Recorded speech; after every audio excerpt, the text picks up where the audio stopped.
Bonsoir, est-ce que vous m'entendez?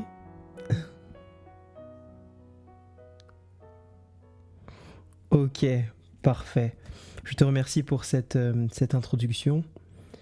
C'est pour moi une joie et un privilège d'être avec vous dans cette très belle radio que j'apprécie et que je connais maintenant depuis très longtemps et qui n'a fait que par la grâce de Dieu me bénir, et je le pense et je le crois, en bénir plus d'un par la grâce de Dieu. Aujourd'hui, comme l'a dit le frère, nous nous retrouvons donc pour un partage qui s'intitule L'alliance de la haine ou l'alliance de l'amour, où il y a un autre titre que j'avais donné au départ, qui était un Dieu haï malgré lui. Je répète, l'alliance de la haine ou l'alliance de l'amour. Avant de commencer, j'aimerais faire une courte prière pour que Dieu puisse se saisir de cet instant. Tendre Père Céleste, notre Dieu, notre Père, notre Roi, nous te remercions pour cette radio, pour ces hommes et ces femmes qui sont disposés, malgré l'heure tardive, à partager ta parole, Père éternel. Je te prie au nom de Jésus-Christ que tu te saisisses de chacun d'entre nous, de moi-même, de tous ceux qui participent à ce programme et de tous ceux qui entendent, afin que nos cœurs puissent être prompts à écouter, afin, Seigneur Dieu, d'être sanctifiés par ta parole, moi le promis. Au nom de Jésus, Amen. L'alliance de la haine ou l'alliance de l'amour. Je vous invite à aller dans Apocalypse 14, le verset 6 à 7. Apocalypse 14, le verset 6 à 7. Lorsqu'on parle d'alliance, je pense que c'est quelque chose par lequel vous êtes familier, puisque c'est la leçon de l'école du sabbat, donc je ne vais pas revenir trop en détail sur l'alliance, mais vous allez voir, par la grâce de Dieu, on va en parler. Apocalypse 14, le verset 6 à 7. Vous connaissez tous ce texte, je pense, c'est le fameux message des trois anges.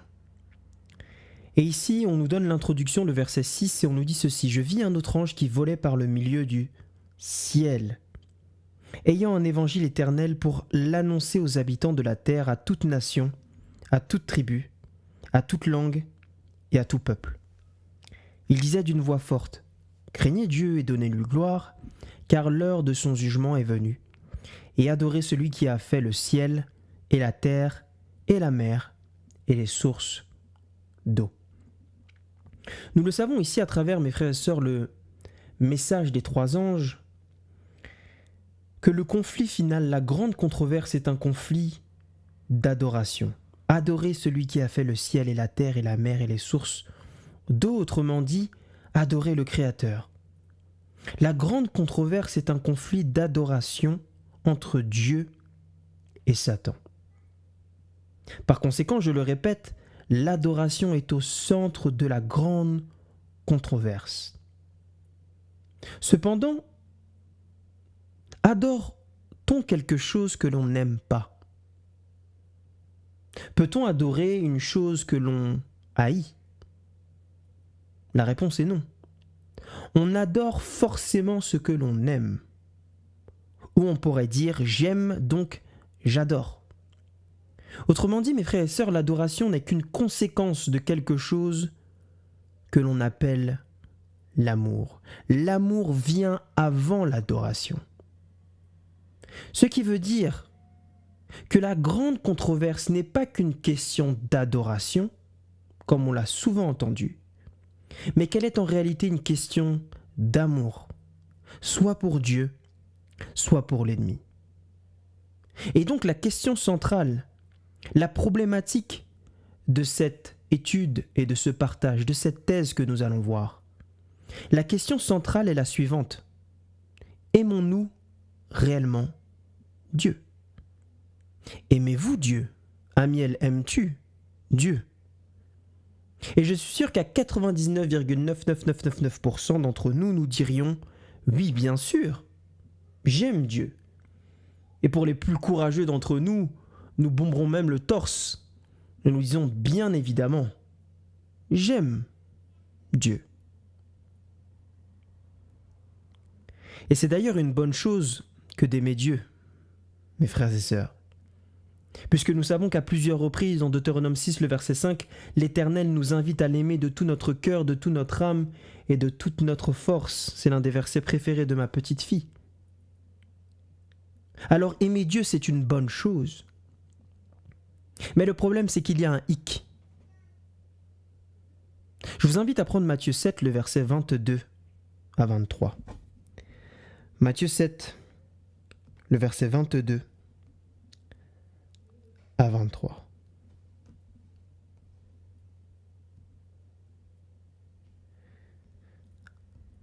La Bible nous dit ceci. Plusieurs me diront en ce jour-là, « Seigneur, Seigneur, n'avons-nous pas prophétisé en ton nom ?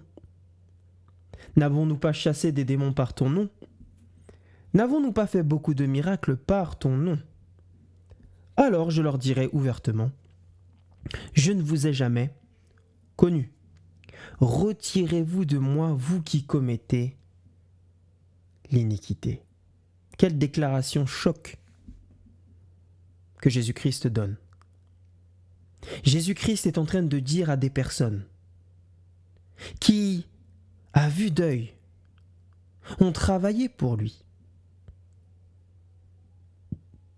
Mais Dieu va dire à un moment donné, « Retirez-vous de moi, vous qui commettez l'iniquité. » Juste avant, il va dire, « Je ne vous ai jamais connu. » Mais qu'est-ce que cela veut dire, Dieu, ou Jésus-Christ ne les a jamais connus?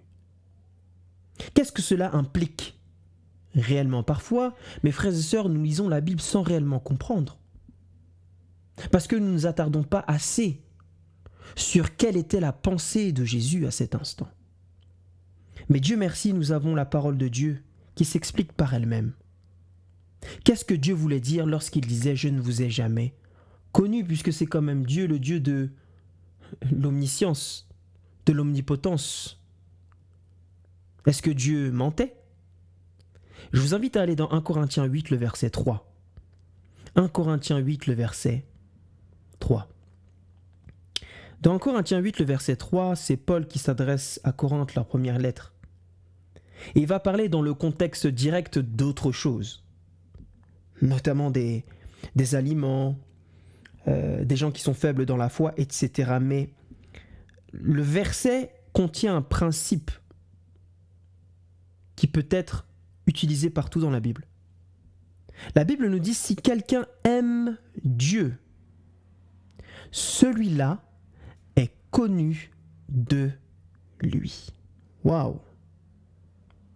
Dieu est en train de dire ici que dans Matthieu 7, ils professaient en réalité aimer Dieu, mais Dieu ne les a pas connus, car en réalité, ils ne l'aimaient pas. Car si quelqu'un aime Dieu, celui-là est connu de lui, c'est-à-dire de Dieu. Mais si Dieu ne les a pas connus, c'est-à-dire qu'ils n'aimaient pas en réalité Dieu.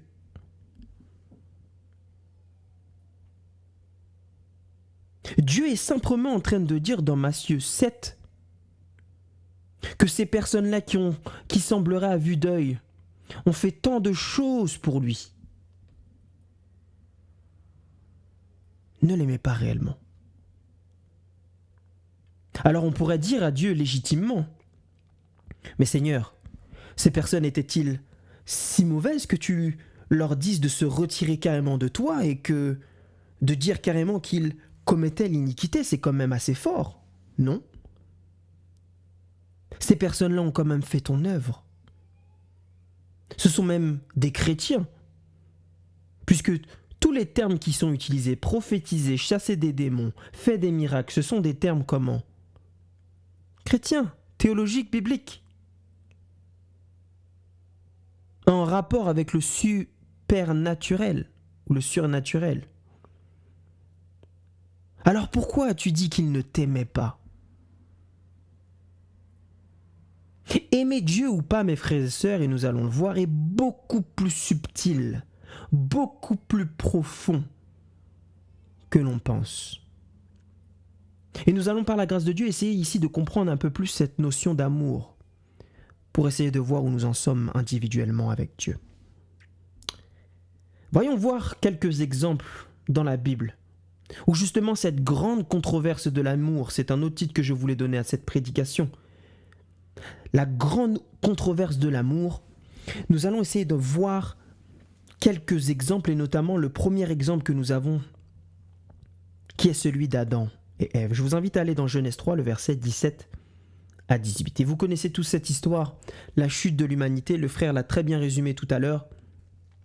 L'homme était un avec Dieu, il a écouté le serpent, il a péché en mangeant de ce fruit défendu. Et voici Dieu va faire une déclaration à l'homme. Il va dire, puisque tu as écouté la voix de la femme, le verset 17, Genèse 3, et que tu as mangé de l'arbre au sujet duquel je t'avais donné cet ordre, tu n'en mangeras point, le sol sera maudit à cause de toi. C'est à force de peine que tu en tireras ta nourriture pour les jours de ta vie. Dieu a dit que Adam avait écouté sa femme, et c'est intéressant ici de noter que le mot écouter ici, c'est le mot shamar, qui est utilisé aussi dans l'histoire de Abraham et Sarai, on va en retrouver tout à l'heure. Shamar veut dire obéir. Quand Dieu donc dit Adam, tu as écouté ta femme, il est en train de lui dire qu'en réalité, il a obéi à sa femme. Adam donc a donc obéi à sa femme et non à Dieu. Et d'ailleurs, Ellen White va dire dans Premiers Écrits, la page 149, que Adam, par son amour pour Ève, a désobéi au commandement de Dieu et est tombé avec elle. Adam a donc péché par amour pour Ève. Adam aimait sa femme au point de désobéir à Dieu. On pourrait dire aujourd'hui concrètement qu'en réalité Adam aimait plus sa femme que Dieu. Mais je vous pose la question ce soir, mais aimait-il Dieu aussi? Réfléchissons un petit peu à cette question, puisque si, imaginez-vous, aujourd'hui nous étions en Éden, et que cette situation est arrivée, que nous avions la possibilité de parler avec Adam, pensez-vous que Adam aurait dit qu'il n'aimait pas Dieu? Nous pouvons l'imaginer. Et imaginons-le. Adam aurait dit, mais oui, bien sûr qu'il aimait Dieu. Ou du moins, il croyait l'aimer. Nous allons voir que lorsque nous aimons plus quelque chose que Dieu, il y a un mécanisme qui s'actionne. Dieu ne voit pas la situation en réalité comme nous la voyons. Il le voit autrement lorsque nous aimons plus quelque chose que lui. Je vous invite à aller dans l'histoire de Jacob et Rachel et Léa. Dans Genèse 29, le verset 30 à 31, pour comprendre ce principe, qui est vraiment très très très important. Genèse 29, le verset 30 à 31. Et ici, je ne vais pas non plus parler du contexte direct. J'estime que vous connaissez le contexte et je vous invite à relire tout Genèse 29. Jacob alla aussi vers Rachel, qui l'aimait plus que Léa. Et il servit encore chez Laban pendant 7 nouvelles années. L'Éternel vit que Léa n'était pas quoi? N'était pas aimée. Et il la rendit féconde tandis que Rachel était stérile. Pause. Ici, nous voyons quelque chose de très très très curieux. Jacob, la Bible nous dit, aimait Léa plus que Rachel. Mais quand Dieu regarde la situation dans le verset 31, Dieu dit que Léa n'était pas aimée du tout. D'ailleurs, n'était pas aimée, si vous regardez dans le texte original en hébreu, ça dit que Léa était même haïe de Jacob.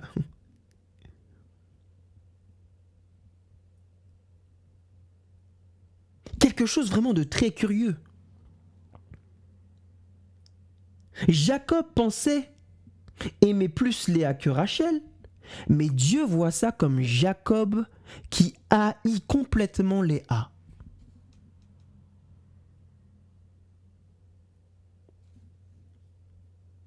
Il y a un principe ici, mes frères et sœurs. C'est que lorsque nous aimons plus quelque chose que Dieu, en réalité, quelle déclaration envoyons-nous au ciel? Nous envoyons cette déclaration. Dieu, virgule, je te hais. Du verbe haïr. Mes frères et sœurs, ce n'est pas moi qui le dis, c'est la Bible. C'est pourquoi dans Matthieu 7, le verset 23, lorsqu'on parle de tous ces chrétiens qui ont fait cette œuvre, à qui Dieu même a dit « Retirez-vous de moi », car ils commettaient l'iniquité. Oui. Mais la question qu'il faut se poser, c'est comment ces personnes-là commettaient l'iniquité? C'était tout simplement, mes frères et sœurs, en n'aimant pas Dieu avant certaines choses. En aimant plus autre chose que Dieu, en réalité, devant Dieu et devant le ciel, il disait cette déclaration. Dieu, je te hais.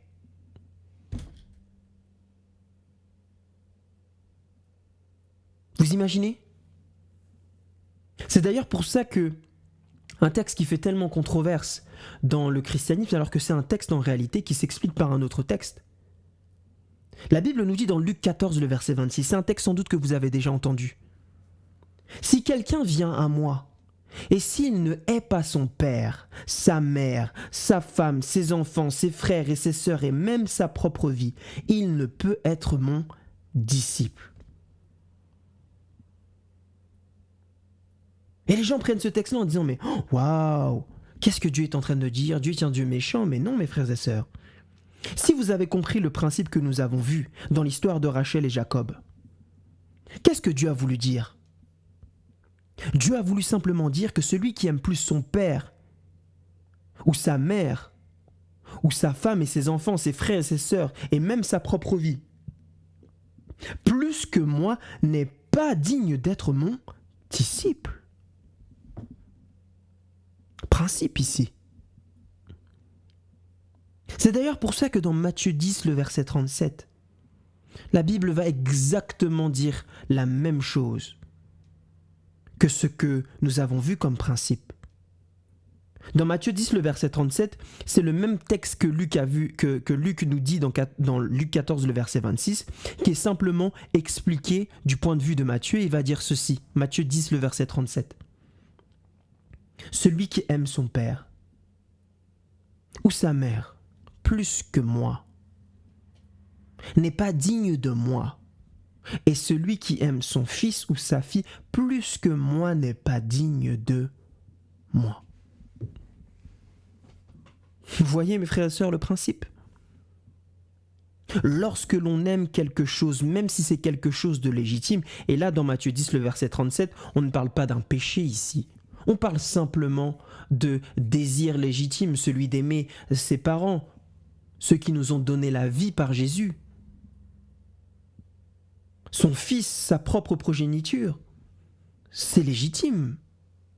Mais même quand c'est légitime, un besoin qui est légitime, mais qui est placé au-dessus de Dieu, devient aux yeux de Dieu quelque chose d'illégitime, mes frères et sœurs. Vous voyez donc ici le principe. Lorsque l'on aime, je répète, quelque chose au-dessus de Dieu, en réalité, nous haïssons Dieu lui-même. Nous n'avons pas besoin, mes frères et sœurs, d'être satanistes, d'être francs-maçons, d'être athées, de brûler la Bible, de déchirer ses pages, de persécuter des chrétiens, de tuer des gens pour haïr Dieu. Non. Il nous suffit juste de placer quelque chose que l'on aime au-dessus de Dieu lui-même. D'ailleurs, mes frères et sœurs, c'est en lien direct avec notre leçon de l'école du sabbat, qui est celle des 2 alliances. Pour reprendre très rapidement Galates 4, le verset 21 à 27, la Bible nous dit ceci, Galates 4, le verset 21 à 27, qui est pour moi le texte qui résume le plus facilement les 2 alliances. Alliance, je le répète, qui est tout simplement un contrat entre 2 personnes, minimum, où chacun a des termes. La Bible nous dit ceci à travers Paul, « Dis-moi, vous qui voulez être sous la loi, n'entendez-vous point la loi ? Car il est écrit qu'Abraham eut 2 fils, un de la femme esclave et un de la femme libre, mais celui de l'esclave naquit selon quoi ? La chair. Or, celui de la femme libre naquit en vertu de la promesse. Ces choses sont allégoriques, car ces femmes sont quoi ? 2 alliances. Et nous n'allons pas rentrer trop en détail dedans, j'avais déjà fait une étude sur les 2 alliances sur YouTube, sur notre chaîne YouTube, donc le chemin de Way. Donc le chemin de Way sur YouTube, où j'ai pu par la grâce de Dieu juste vous expliquer dans le global qu'est-ce que sont les 2 alliances et qu'est-ce que ne sont pas les 2 alliances. Donc je ne vais pas revenir ici en détail, mais pour vous résumer, les 2 femmes représentent 2 alliances, donc Sarai et Agar. Sarai et Agar ont eu 2 enfants qui représentent aussi ces 2 alliances. On a Ismaël qui, lorsque vous lisez Genèse 15, est né selon le fait que Abraham et Sarai ont en réalité voulu aider Dieu dans l'accomplissement de leurs promesses. Ancienne alliance. Et ils n'ont pas persévéré dans l'attente de la promesse. Ancienne alliance. Autrement dit, mes frères et sœurs, à un moment donné, Abraham et Sarai ont mis leurs propres promesses au-dessus de quoi ? De Dieu, tout simplement. En voulant aider Dieu dans l'accomplissement de ses promesses, alors que Dieu voulait que ses promesses s'accomplissent unilatéralement, Abraham et Sarai ne devaient, entre guillemets, je dis bien devaient, que croire et faire confiance à cette promesse-là. Mais ils ont préféré accomplir leurs propres promesses en utilisant Agar. Ils ont voulu mettre leurs propres promesses au-dessus de quoi ? Des promesses de Dieu. Ou si vous venez de suivre le début de l'étude, on pourrait préciser, ils ont mis l'amour de leurs propres promesses au-dessus de l'amour de la promesse de Dieu. Ça, mes frères et sœurs, c'est un principe fondamental. C'est l'ancienne alliance. Lorsque nous voulons faire de nous-mêmes, lorsque nous voulons faire de notre propre gré, lorsque nous pensons que notre voix, notre raisonnement, notre stratégie est meilleure que celle de Dieu, que nous voulons faire selon nous, conduire nos études scolaires selon nous, conduire notre carrière selon nous, notre éducation selon nous, nos musiques, les musiques que nous écoutons selon nous, que nous pensons en réalité que notre raisonnement par rapport à toutes ces choses-là est au-dessus de la Bible et au-dessus de ce que Dieu propose dans la Bible, alors nous sommes dans l'ancienne alliance, mes frères et sœurs. L'ancienne alliance et la nouvelle alliance n'ont rien à voir avec l'intemporalité, puisque les 2 alliances étaient déjà présentes dans l'Ancien Testament, vous l'avez lu dans Galates 4. L'ancienne alliance, c'est très simple. C'est lorsque nous mettons quelque chose au-dessus de Dieu, au-dessus de ses propres promesses, au-dessus de sa parole dans notre vie et dans les choix que nous faisons. Malgré la bonté infinie de Dieu, nous sommes dans l'ancienne alliance lorsque nous faisons ça. Et par conséquent, lorsque nous sommes dans cette ancienne alliance, en réalité, quelle déclaration envoyons-nous au ciel? Que nous haïssons Dieu. C'est l'alliance, mes frères et sœurs, de la haine. Envers qui? Envers Dieu. Alors qu'Isaac, mes frères et sœurs, est né selon la promesse. Il est né selon que Abraham et Sarai ont laissé Dieu faire accomplir lui-même ses promesses, sans aide, en persévérant dans cette promesse. Parce qu'on ne parle pas aussi de la persévérance dans l'accomplissement de la promesse, mais ça c'est un autre sujet. Ils ont donc décidé de mettre Dieu au-dessus de tout. De ce que la société pouvait dire concernant la stérilité de Sarai, de ce que leur entourage pouvait dire concernant la stérilité de Sarai, bref, au-dessus de Dieu. Ils ont donc aimé Dieu de tout leur cœur, de toute leur âme et de toute leur, finissez ma phrase, leur force. Nouvelle alliance. Et lorsque nous sommes dans cette nouvelle alliance, quelle déclaration envoyons-nous au ciel? Que nous aimons Dieu en esprit et en vérité. C'est l'alliance de l'amour.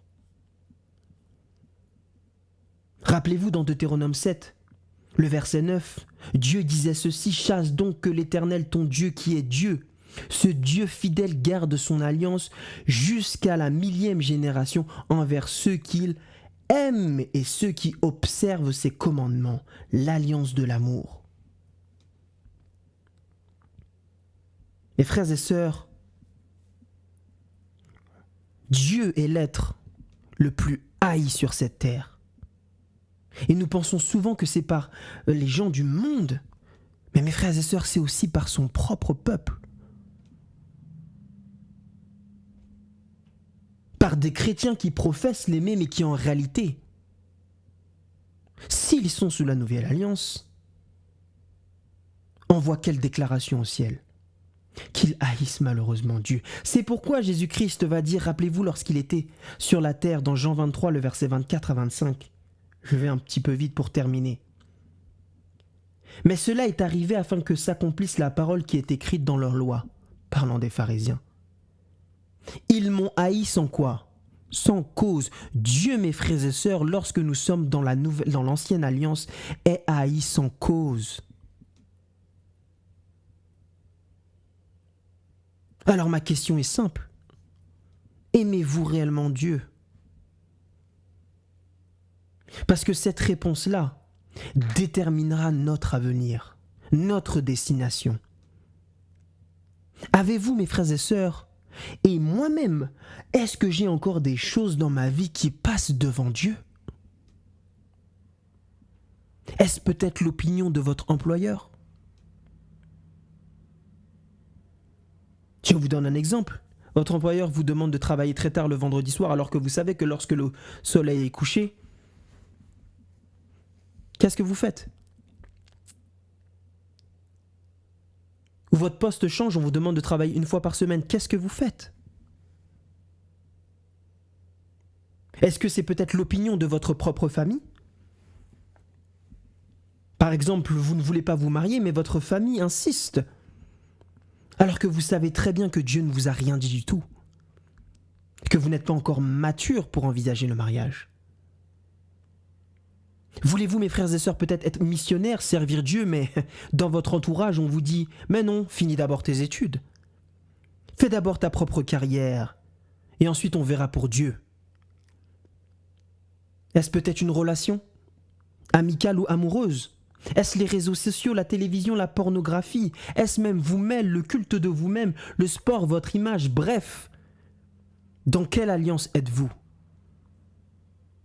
Celle de la haine envers Dieu ou celle de l'amour? Mes frères et sœurs, Dieu est bon et il nous aime. Regardez ce que Dieu nous dit dans 1 Jean 4, le verset 19, et ça va être notre dernier texte. La Bible nous dit ceci, lisez même à partir du verset 18, très beau texte, de Jean, qui avait profondément compris qu'est-ce qu'était l'ancienne alliance et la nouvelle, mais surtout la nouvelle. L'amour parfait bannit la crainte. Car la crainte suppose un châtiment. Mais celui qui craint n'est pas parfait dans l'amour. Et regardez le verset 19. Pour nous, c'est-à-dire pour le frère Winsdor, pour le frère Amiel, pour le frère et la sœur qui écoutent, c'est pour nous là ce que Dieu est en train de dire. Nous l'aimons. Pourquoi ? Parce qu'il nous a aimés le premier. Ça, mes frères et sœurs, c'est la clé de l'ancienne et de la nouvelle alliance. Dieu nous dit que nous l'aimons parce qu'il nous a aimés le premier. Maintenant, question, où a-t-il démontré cet amour ? À la croix. Jean 15, le verset 13, il n'y a pas de plus grand amour que celui qui donne sa vie pour ses qui ? Pour ses amis. Dieu a fait encore mieux, il a donné sa vie pour quoi ? Pour ses ennemis. Folie. Démonstration de son amour. Qui pourrait ici mourir pour celui et celle qui aurait tué sa fille ? Personne ne pourrait faire ça. Dieu l'a fait. Jésus-Christ l'a fait. À la croix. Jean 3,16, il a tant aimé le monde, mes frères et sœurs, le monde dans sa globalité, chrétien, non chrétien, le monde, qu'il a donné son Fils unique afin que quiconque croit ne périsse point.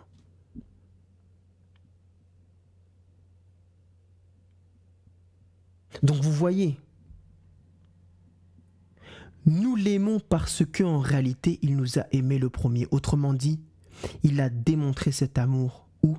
À la croix. Dieu nous donne ici la solution pour que nous ne soyons plus dans l'ancienne alliance, pour que nous arrêtions de faire passer des choses avant lui, pour que nous arrêtions de lutter avec le péché, que nous arrêtions de lutter avec la pornographie, avec tout ce que vous voulez. Tout peut être un idole. Dieu est en train de dire pour que je puisse renverser les idoles dans ta vie, pour que tu puisses m'aimer, nous devons en réalité regarder à la croix, mes amis. C'est si simple que nous ne le faisons pas assez. Nous devons passer, mes frères et sœurs, le remède de l'ancienne alliance est la croix, la contemplation de la croix, le sacrifice, le risque de la divinité. Le message de la justification, 1888 pour nous, une date historique pour l'Église adventiste. L'évangile éternel, c'est le grand remède, mes frères et sœurs, qui fera passer Dieu, d'être le plus haï au monde à l'être le plus aimé de son peuple. Mes frères et sœurs, ne voulez-vous pas aimer Dieu ? Moi, je le veux. Ne voulez-vous plus pécher et mettre autre chose devant lui ? Moi, je le veux, mes frères et sœurs, le voulez-vous ? Le remède est à notre portée. Il est dans votre chambre. Il est peut-être assis sur votre canapé, sur votre bureau. C'est la contemplation, mes frères et sœurs, de la croix. Comprendre ce qu'il s'est passé. Non pas simplement pour nous, mais pour le ciel même. Alors mes frères et sœurs, mon invitation est très simple. Et j'ai terminé. Dès ce soir, mes frères et sœurs, faites le choix. Faites des actions pour l'Éternel. Avant de dormir, lisez. Priez, méditez de Matthieu 26 à Matthieu 28 et dites à Dieu, Seigneur, brise mon cœur. Aide-moi à t'aimer plus que toute chose sur la terre. Et vous allez voir, mes frères et sœurs, ce que Dieu va faire dans votre cœur. C'est une promesse. Méditez dès ce soir de Matthieu 26 à Matthieu 28 et priez dessus. Jour après jour, faites-le en famille, avec votre femme, avec vos enfants et regardez ce que Dieu va faire dans votre famille. Et ensuite, asseyez-vous simplement et regardez ce que Dieu va faire dans l'église si vous le faites individuellement. Un auteur disait « Arrêtons de dire que nous voulons changer le monde. Changeons-nous nous-mêmes. Et en nous changeant nous-mêmes, nous changerons le monde. Contemplons la croix dans nos foyers et l'Église sera transformée au nom de Jésus-Christ. » Que Dieu vous bénisse mes frères et sœurs et je vous laisse sur ce challenge et cette invitation. Faites-le de ce soir au nom de Jésus-Christ. Amen.